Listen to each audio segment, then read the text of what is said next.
in the city, in Minneapolis. It's a black man by the name of Amir Locke, who got shot by Minneapolis Police. Now, let's be more clear here so you guys can understand. The officer that shot Amir Locke was a white officer. And as I stated previously, the warrants that they had did not include Amir Locke. The home that they actually invaded was not inclusive within the warrant. Now, the news said that Amir had a gun, but he was licensed to carry the gun. And when they got in his home, in 9 seconds, he was shot. 9 seconds. Now the question is to me, and the question that I've been pondering and been thinking and thought about all through, and I'm gonna have to be very honest. When anyone hits or knock on your door at a certain time of the night, what are you ought to do? If you got any form of protection within that home, what are you supposed to do? Ahmed did what anyone would do. If you ask anyone who carried a gun or anyone who has some level of protection or something in there, even if they got a camera that monitors their home, that camera will be directed at that door. Now, when they bashed into his home, he was there according to the information. I'm not saying it's factual. Now, they said that he had a gun pointed in the direction that they bust in.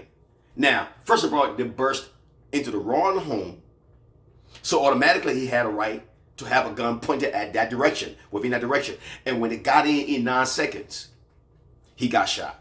He got killed. Now, we're not even done with the George Floyd.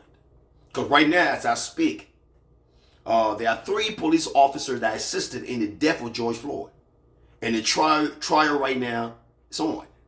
So that is not even yet done. We just got done with the Dante Wright with Kim Porter being convicted and deciding as to her longevity, the time span that she had to stay in jail. Now we just got another one that just happened a day ago. Same police, same people. Now this is where sometimes these officers always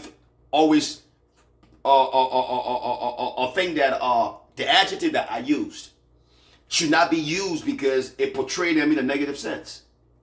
But the word dumb necessarily or willfully goes to people who just don't have the capability of being able to make rational decisions when decisions ought to be made. When you see things repeated constantly and constantly and constantly, the best adjective you can probably describe to someone who constantly keep doing that, it has to be done. You call it dumb. Now, how many times have we not heard said this city has been turned out since George Floyd? Have been turned out since Petro. I can go on and on. Minneapolis notarized. Police have been notarized to kill black people. This is not just the George Floyd was just the epic of it because at the degree that we were in COVID, so everyone saw it and sat there and watched that live, and it became irritational, and people had time to gather in the street. That's how the George Floyd thing became very big. But there have been people who've been dying in Minneapolis way before the George Floyd from police, for the consistent police killing.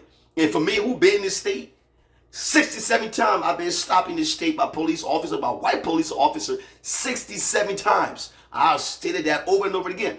So this is not strange. This is not unusual. This is a habitual habits of white police officer, Minneapolis police officer, who just do not get it. Like, just don't literally understand it. Stop killing black people. So for me, the best adjective I have used on police who constantly, or police forces that constantly keep killing black people, they're dumb. Literally dumb. Because if you keep telling them stop killing black people and they keep doing it, what best adjective to describe but to say they're dumb? Now, the city is at a place right now where it's going back to where it once was. The George Floyd. Now, why police should be trying to build credibility, build relationship, while we expect Minneapolis Police to be one of the most cautious police force. Oh, no, they're more detrimental. Now, it tells you, and I'm glad the word is washing. You guys are watching and seeing this live, so you guys can understand us as activists going out there and saying police start killing blacks, you guys can literally see it, that these things happen sequentially. It's not like, oh, it happened 10 years ago and now we had another one after 10 years. These things happen every other month, every other 2-3 months. Sometimes it even happens every other day in this country. White police keep killing black people. Now, this is the question that I always have been pondering, and I think a lot of us have been. And I think I'm gonna have to be very thorough on this and very clear on this. We don't think that these officers should be in black neighborhoods. I don't think white officers should be deployed into minority neighborhoods. Do you know why? Because they don't understand. As a matter of fact, they cannot even differentiate another black man from another black man. That right there is a problem in itself. As a matter of fact, they cannot distinctively distinguish the homes that they got warrant for. That's a problem in itself. And then plus more, the mannerism in which they enter the home to make these arrests, it's another problem.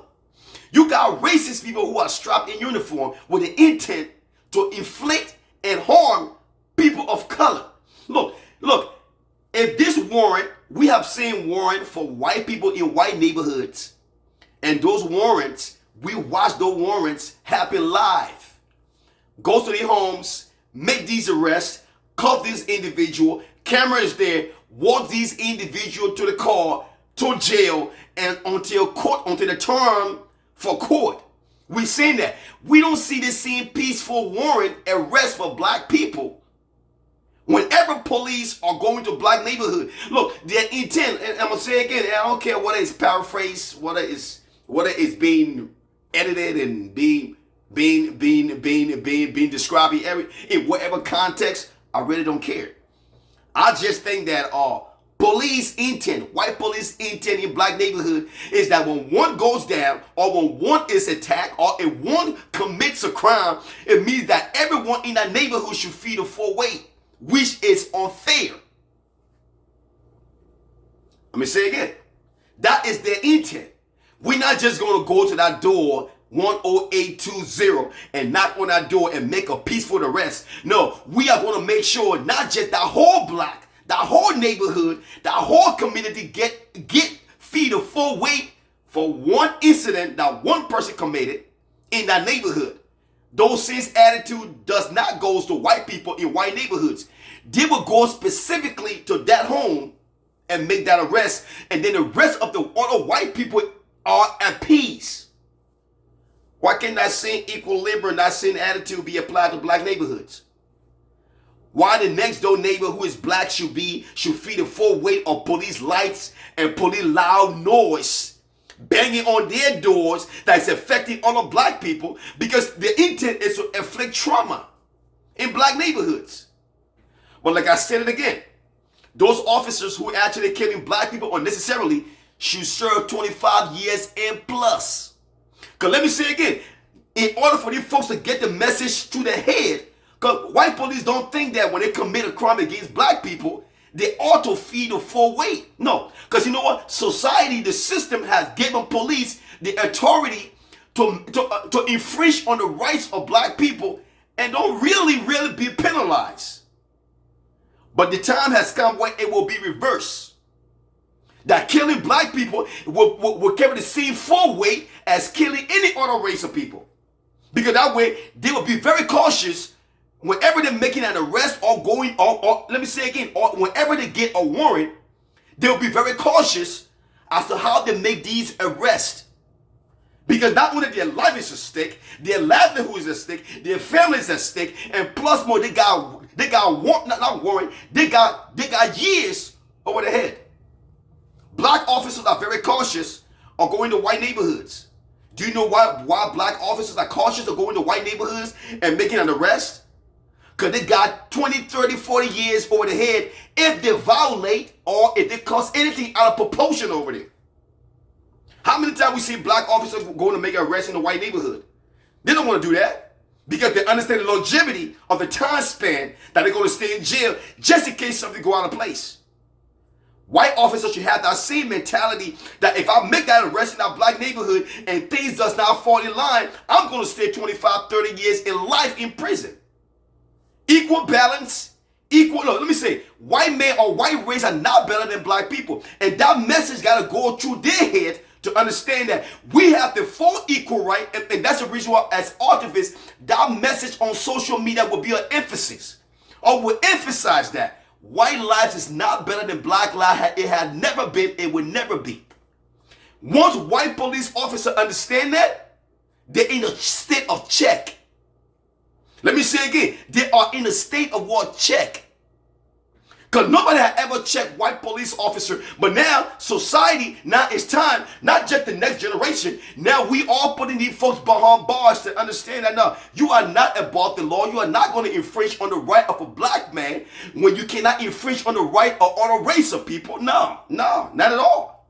So we've seen in 25, 30 years, 40 years, Derek Sharp in 25, 30, 40 years to life. Ken Porter, a longevity lifestyle decision for life, that will serve as a reference. You don't touch black people and go free. You treat them as you treat every other race.